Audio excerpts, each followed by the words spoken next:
Muito legal ver assim os casais sorrindo, né? Ontem nós falamos que vivemos num mundo onde muitas pessoas são tristes. Essa quantidade que nós citamos ontem, onde as mulheres ocupam 66%, é uma quantidade muito grande de mulheres tristes, mulheres sofridas, mulheres que estão pelos cantos sofrendo por alguma razão. E tem sido muito legal, né, a gente olhar aqui durante o tempo que a gente está almoçando e tomando café, a gente percebe que é possível realmente as pessoas serem alegres. Tá? Não apenas por 3 dias, né, ou por 2 dias, por uma semana, mas nós podemos ser pessoas alegres, porque esse é o intento do nosso Deus. E também nós temos que ter muito cuidado, porque as pessoas que ficam tristes, elas querem que também as outras que estão alegres ficam tristes. Isso pega, isso é uma doença contagiosa, isso contamina, isso é uma peste, isso é uma praga, isso pega, né? É igual quando as pessoas estão meio com preguiça, né, que fica... Não olha para ela, se você olhar, você vai fazer também. Não, você pode observar. Aquilo pega na hora, assim, dá uma preguiça também, isso pega, né? Eu me lembro que, depois de ministrar numa igreja, uma semana depois eu recebi uma carta. A carta veio me elogiando, dizendo que a igreja gostou muito do meu ministério, mas a única coisa que a liderança daquela igreja não gostou foi do meu sorriso. Eu guardei essa carta, futuramente eu acho que vou fazer um quadro e vou colocar na minha parede lá da minha sala, para que todos, quando chegarem, não ver. Eles queriam tirar de mim aquilo que eu tenho de mais precioso no meu ministério, né? Tirar a minha alegria, tirar o meu sorriso. Gostamos muito, mas o senhor não pode continuar pregando desse jeito, né? O senhor está tirando a autoridade, né, da palavra, o efeito da palavra, porque fica sorrindo muito. E aí eu falei assim, bom, não vou nem responder essa carta, porque não merece nenhuma resposta. Deixei que o silêncio, né, invadisse o coração dele, quem sabe um dia ele vai poder sorrir como eu aprendi a sorrir na minha vida. Então, ontem a gente falou, já começou na introdução, a falar sobre a importância do amor. Paulo, quando escreve, talvez foi a parte mais linda, mais poética, mais profunda que ele tenha escrito em todas as suas 13 epístolas, foi o capítulo 13 de Coríntios. Ele valoriza o amor. E eu disse assim, que ele deu uma ênfase quando ele falou para Timóteo: ninguém despreze a sua mocidade. Talvez seja no mesmo sentido. O verbo desprezar, ele é muito importante, porque ele é muito elástico nas suas definições. O dicionário diz que desprezar é menosprezar, é fazer pouco caso, é zombar, é rir, é não ter consideração. Então, se tem um tempo que a gente não pode desperdiçar, é o tempo da nossa juventude, porque tudo está concentrado nesse período. Você vai plantar nesse período para poder colher no futuro. Então tudo tem que ser pensado, planejado, tudo muito bem cuidado. Não perca um momento sequer desse tempo, porque o tempo é muito cruel, né? O tempo, ele tem algumas características que ele arrebenta com a gente. Ele não volta mais. Eu fico pensando assim, ó, a gente fica assim, igual a minha esposa, eu quero 2 aí para levar para quem? Para quem ela queria que tivesse aqui, né? Poxa, o casal de filhos que nós temos, eles poderiam estar aqui, a gente queria que eles estivessem aqui, mas não estão. Mas quem é que está aqui?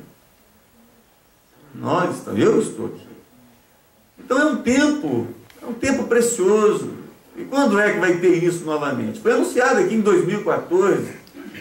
Mas será que vai ter? Só Deus é que sabe. Só o Senhor que sabe. A nossa intenção é que isso aconteça, mas é só o Senhor que sabe. Então o dia de hoje, o dia de ontem, por exemplo, passou, acabou, nunca mais ele volta. Nunca mais vai ser daquele jeito. Hoje eu cantei as mesmas músicas, mas não foi do mesmo jeito. Se você olhar, o comportamento de cada um, o efeito que agora fez é outro, totalmente diferente. Ontem passou. Hoje nós estamos vivendo, e ele também vai passar. E também o tempo ele é cruel porque a gente não percebe ele passar, né? Ele é como o vento, é como a tempestade. A gente só vê o que ele fez. Por exemplo, eu olhando daqui, eu posso ver o estrago que ele fez. Ele passou no telhado. Inclusive o seu, hein, assim. Fala aí, isso eu tô falando. Fala aí. Fez em vocês. Não é impressionante. Daqui então, assim, quem tem uma visão assim de baixo para cima. Pulgas chegaram, cabelos branquearam. A gente, isso passou tão rápido que tem hora que eu não consigo entender por que foi assim, né? Eu fazendo as minhas caminhadas, as minhas corridas na praia, né? E aí tinha aqueles meninos lá brincando, lá de colégio, os professores tinham levado o colégio inteiro lá para poder brincar lá na praia. E ele joga a bola para cá, chuta para lá, e a hora que eu ia correndo assim, um gritou assim, para aí! E me segurou a bola. Espera aí pro velhinho passar.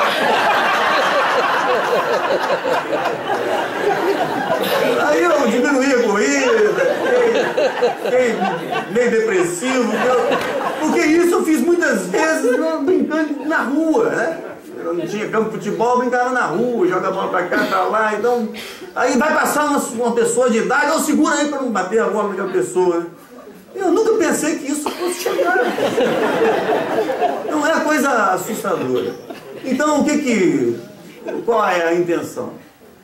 Se a nossa juventude tem que ser valorizada, e o amor? Né?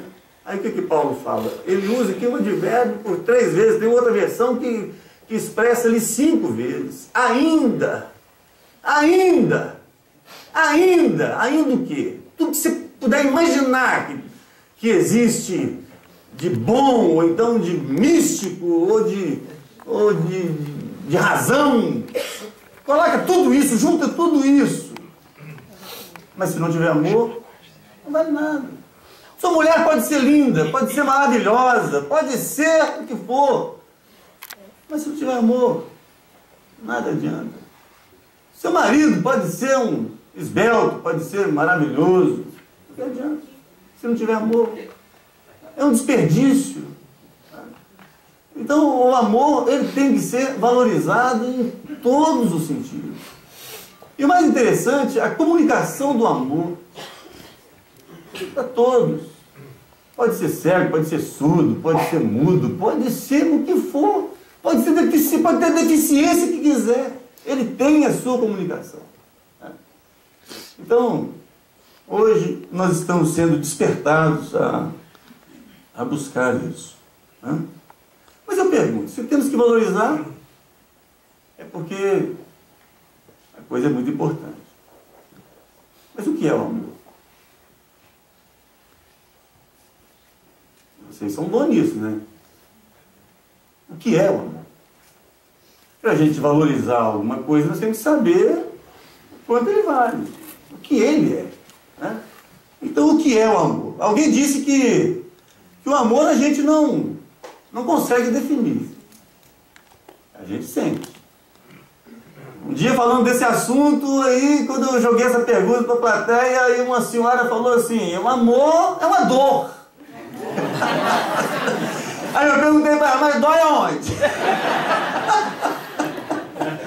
Aonde é que dói? Ela falou, sei lá, você sentiu uma dor. Eu falei, então o amor é como a depressão? O médico pergunta, minha filha, onde está doendo?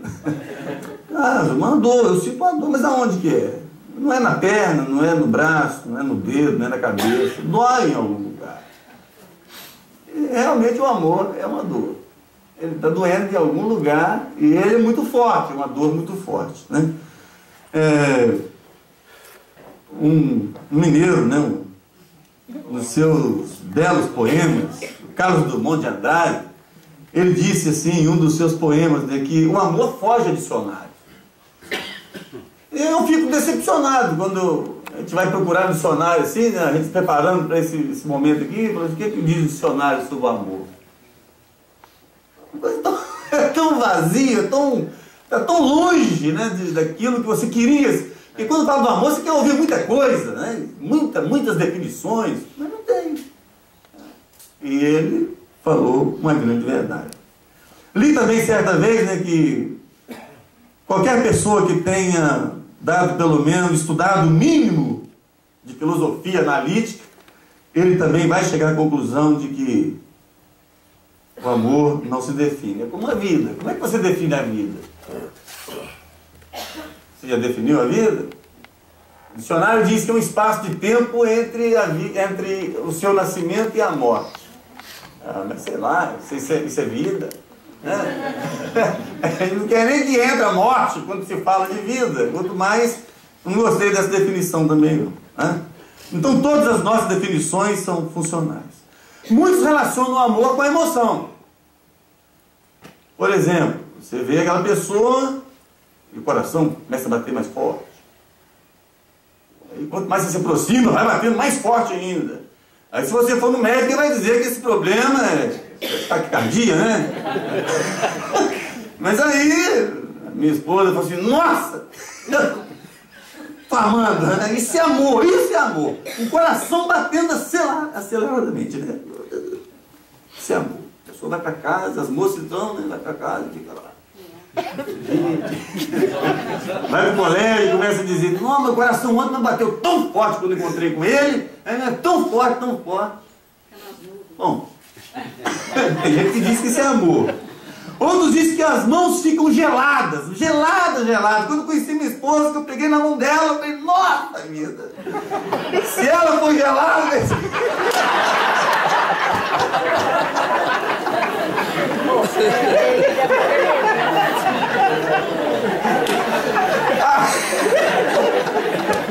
Agora, quer dizer, que nós já estamos atravessando aí a menopausa, as mãos ficaram quentes. Mas suaves. Imagina, o que é isso? Que definição é essa? Uma mão que fica gelada, né? E ela ficava falando para a irmã dela em casa, nossa... Conheci uma pessoa que minha mão gelou. E outros dizem então o seguinte, que quando, né, assim que vê aquela pessoa ali, dá um calafrio, né? Eu fiquei pensando, calafrio começa aonde? Aí é como aquele, né, um calafrio desse tipo, que eu entendo, foi quando Belsazar viu aquela mão escrevendo na parede, um rei diante de tantas pessoas, tantas concubinas, tanta gente importante, aí as suas pernas tremeram, começou a bater o joelho um no outro, e ficou, os seus lombos enfraqueceram, e ele quase que caiu. Bom, tem gente que sente isso. Estava lá em Petrópolis lá, e tem uma solteirona lá, né? Eu não vou falar igreja, né? Coitada, há muito tempo que a gente acompanha, então, pai, falou assim, ora por mim, ora. Mas tem pessoas que parece que até a oração fica difícil, né? Parece que precisa de alguma coisa mais, porque nada dá certo, nada acontece e tal. Mas ela tem esse tipo de emoção. E aí um dia nós levamos um solteirão lá de Guarapari para lá, e quando eu falei assim, isso aqui, quando ela olhou assim, ela desmaiou. Tiveram que segurar ela assim, tadinha, muito magrinha, fraquinha. Eu falei, não, que isso, eu não tô, isso aqui é só uma pessoa que eu estou te apresentando, te conhecer. Aqui, isso é amor. Foge a dicionário, não foge? Mas tem gente que define isso como amor. Um arrepio, um calafrio e tal. Outros dizem assim,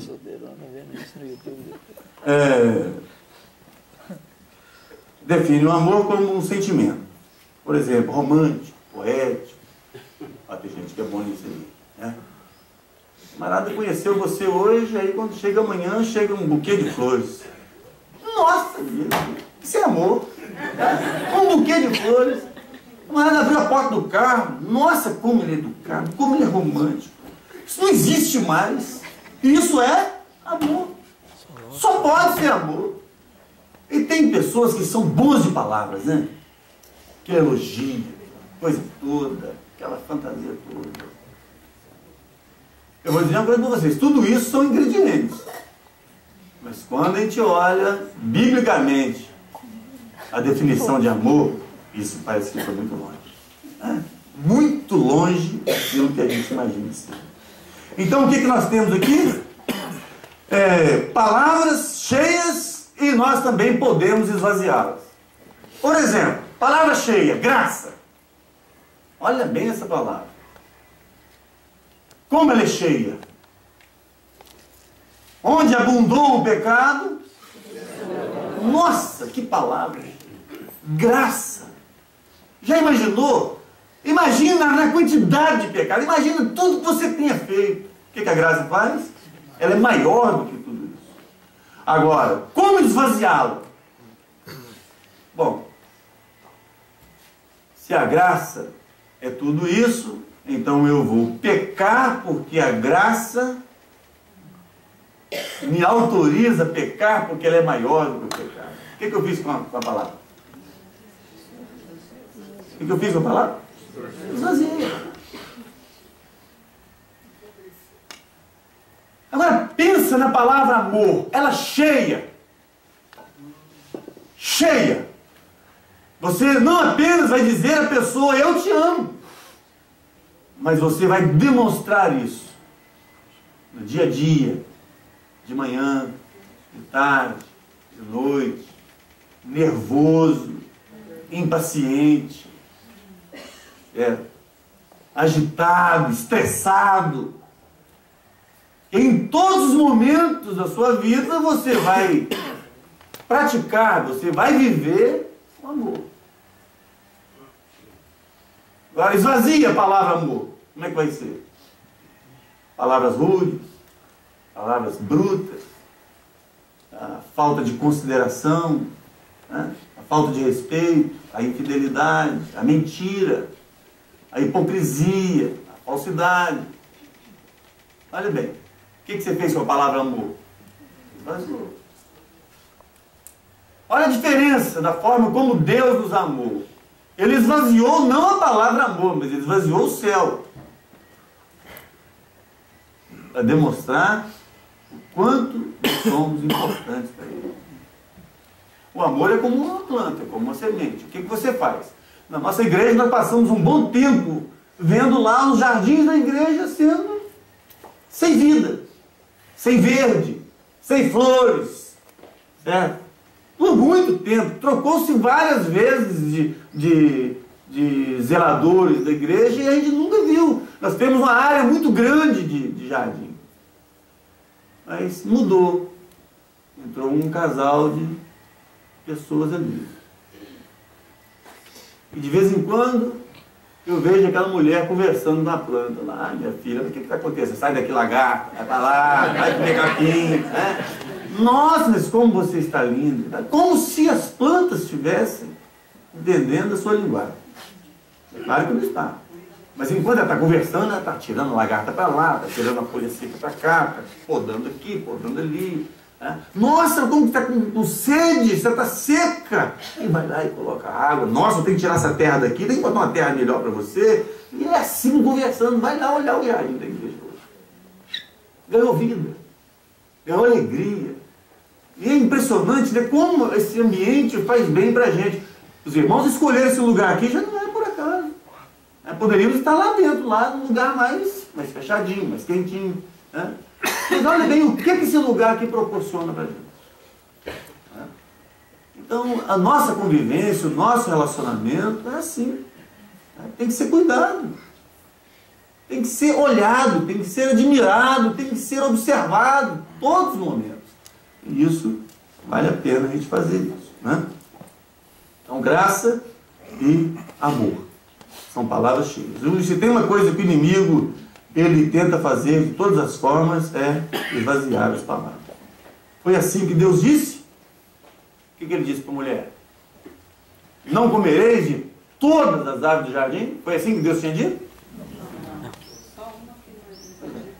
Mas olha bem como é que ele chega. Né? Ele procura a esvaziar aquilo que Deus nos entrega de forma tão cheia. Ah, foi assim que Deus disse? Então não foi assim que Deus disse. Então o amor se tornou símbolo de quê hoje? De paixão, de sexo, né? Sobretudo de intercurso fora do casamento. Quantas vezes é dito assim, olha, eu te amo, mas o comportamento, as atitudes são outras. Esse tipo de amor tem trazido ódio, desavença, separação. Né? Se nós interpretarmos, definirmos o amor com aquela série de coisas que nós acabamos de falar agora há pouco, o que vai acontecer? Isso vai tomar outra dimensão. Né? Vai trazer outras consequências, vai trazer outro rumo na nossa vida.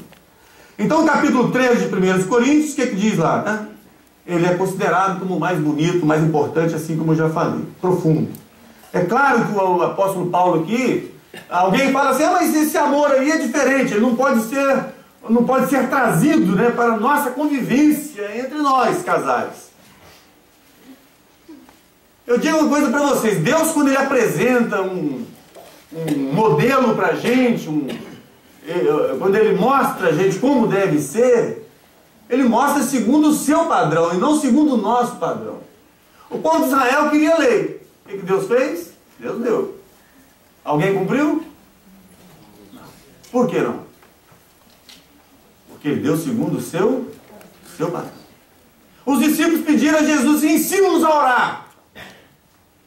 E quem é de nós que podemos fazer aquela mesma oração? Aquela mesma capacidade. Perdoa, ou prega para mim? As nossas dívidas, nossos pecados, nossas coisas, como nós podemos fazer isso? Mas o modelo padrão de oração dele foi segundo ele. Ele fez isso, ele faz isso. Né? Então, quando ele fala sobre o amor, ele apresenta aqui o seu padrão. Muitas vezes eu não entendi por que Deus chamou Abraão e falou para ele assim, você vai andar comigo, mas você vai ser perfeito. Isso é possível? É possível ser perfeito andando com Deus? Fale para mim, é possível? Hã? Ser perfeito em tudo? Nós como homens não. Não. É Ele que vai nos aperfeiçoar, mas nós jamais conseguiríamos ser perfeitos. Né? Não conseguimos. Né? Mas Deus chamou ele para ser perfeito. E eu acho muito interessante essa questão de andar, né, com Deus. Às vezes a gente convida uma pessoa para andar com a gente, para fazer uma viagem com a gente, e essa pessoa, quando ele entra, por exemplo, assim, naquela viagem, eu entro no nosso carro, ele já entra, já aborrecendo a gente logo no início, né? Ele já entra no carro e a porta. Tum! Aí aquilo já... Aí daqui a pouco, quando você começa a viagem, ele falou assim, não, rapaz, vamos passar por aqui. Eu falei, não, eu estou acostumado a sempre passar. Não, vamos passar por aqui. Rapaz, eu não gosto de passar, mas vamos passar por aqui, vai ter melhor. O camarada é o convidado, você convidou ele para andar com você, ele quer determinar como você quer andar. Vamos parar, vamos abastecer o carro. Abastece o carro. Pagar ele não paga, não. Vamos calibrar os pneus. Vamos botar 32 vezes. Não, bota 35 que é melhor. Não, a pessoa coloca, eu estou acostumado a botar 32. Não, bota 35, o carro fica mais confortável, melhor para andar. Botar 35 é muito. Não, só... Aí começa aquela discussão. Ele quer impor a você como é que tem que ser aquela viagem. Ó, dá para arrepiar. Mas tudo bem. Agora vocês imaginam bem, Deus quer que ele chegue com ele. Mandar de que jeito? Que jeito não mandar? A gente quando compra um aparelho doméstico, o que a gente faz? Dentro da caixa, com aquele aparelho, tem lá o manual. Vocês veem o manual? Quantos de vocês têm celular? Nossa, 99. Quantos já leram o manual todinho? Eu vou dizer uma coisa para vocês, talvez aqui não tem 10% daqueles que sabem manusear tudo que tem no celular. Sabemos o quê? Mas não temos paciência de mexer com isso. É por isso que muitos de nós não conseguimos mais usufruir das garantias que aquele aparelho nos oferece. Né? Um dia meu filho teve um problema com o carro dele, pum, abriu as rodas lá. Ligou para o seguro. Ah, eu estou aqui, estou quebrado. O que aconteceu? Ah, bati num buraco aqui, o carro abriu. O senhor mexeu na estrutura do carro? É, tirei as 2 molas aí para rebaixar o carro. Então o seguro não cobre. Se o senhor quiser, a gente pode até atender o senhor, mas o custo é por sua conta. E o nosso relacionamento?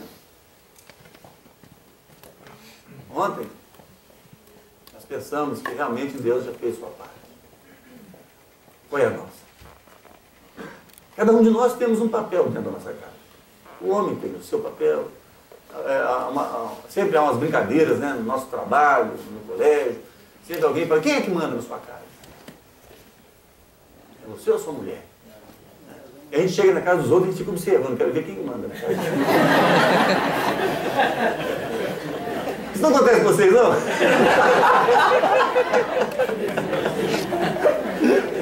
A gente, como bom observador, a gente fica olhando, né, como o marido trata a mulher, como a mulher trata o marido e tal, aquela convivência ali com os meninos. E a gente fica pensando assim, quando sair daqui eu quero saber quem é que manda.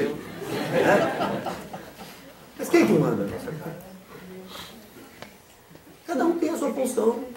Eu acho ridículo, por exemplo, uma casa e um casal é dominado pelos seus filhos. Menino de 5, 6 anos, menina que manda. Não, não vai fazer isso não, mas eu quero, e faz. É inadmissível você não saber governar os filhos que você tem. E quando eles crescerem, o que vai acontecer? Não é? Fazer. Porque eles não querem nem conviver com os pais. É questão de marido e mulher. Quem é que manda? Cada um exerce a sua função. Em casa, o que foi acontecendo? Fui percebendo nas áreas que a minha esposa é boa. Ele estava falando ali da Célia como uma pessoa organizada. Está aqui, ó. Às vezes eu viajo e não está em casa, então eu mesmo coloquei a minha roupa e tal. Quando eu chego em casa, aí eu ligo para ela, estou chegando. Como é que você está? Tudo bem? Eu sei a roupa que você está. A camisa que eu estou, a calça que eu peguei. Mas por quê? Porque eu sou desorganizado. Isso é fácil também para ela, né? Porque quando ela chega no guarda-roupa, ela vê lá. O cabide onde eu peguei as calças, as que ficaram lá, ficaram tudo assim, caídas.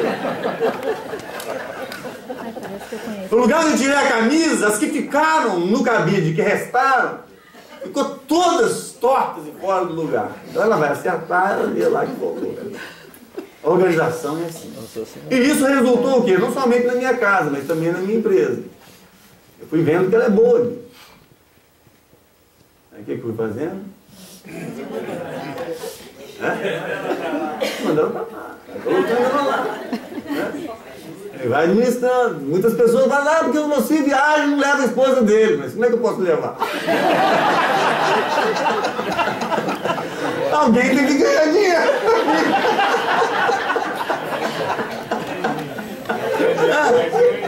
Eu descobri que o negócio na mão dela, né, é igual José do Egito, onde bota a mão, a coisa funciona, né? Não é só mão gelada, não, a coisa funciona. Então, como é esse amor ágape? É um amor sacrificial, é um amor genuíno, é um amor puro, é um amor santo, é um amor que não busca os seus próprios interesses, é um amor que se entrega, é muito mais do que emoção, é muito mais do que sentimento, né? É atitude, é ação, é amar até as últimas consequências, é amar como Cristo amou a igreja. Ah, esse amor aqui não é para nós, não, isso aí é impossível cumprir. Mas a palavra de Deus diz assim, os maridos amem as suas esposas como? E como é que Cristo amou a igreja? Aqui não é figurativo, aqui não é uma simbologia, aqui é uma ordem. Você tem que amar a sua esposa como Cristo amou a igreja. E é interessante, nesse mesmo texto aqui, era para ter também. A mulher também tem que amar o seu marido, né? Da mesma maneira. Mas se o homem amar a sua esposa como Cristo amou a igreja, o que vai acontecer com essa mulher? É impossível de você não ter esse troco. É impossível. Porque a mulher ama fácil demais. Não precisa muita coisa para essas mulheres amar a gente, não. Elas são coração, né, fora de sério, amado. Ama fácil, essas mulheres que se contentam com qualquer coisa. O Ronaldo, hoje na abertura, ele falou assim, porque os maridos, né, tem que comprar, né, dar as que as mulheres querem. Nossa vida! Ainda bem que elas se contentam com coisas pequenas. Você quer ver uma coisa que arrebenta o coração de uma mulher? É quando o marido lembra da data do aniversário dela. Gente, que coisa boa, pequena.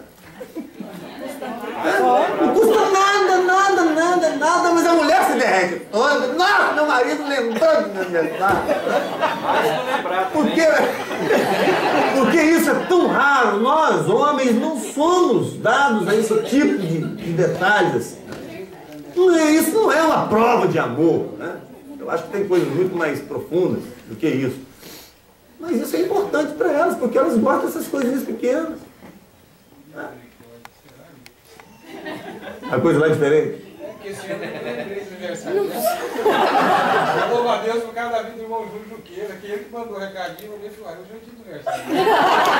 Mas o pior, os homens são tão assim, displicentes nessa área que às vezes nós esquecemos até da data do nosso aniversário. Verdade. Esses dias nós fomos pegando os boletins lá para reunião de oração. Vamos orar, bom, seu aniversário hoje. Meu aniversário hoje? Que dia hoje? Porque ninguém na casa dele lembrou, também muito menos dele, que ele também não lembrou. Então é muito mais do que isso, né? 1 João, capítulo 4, verso 8.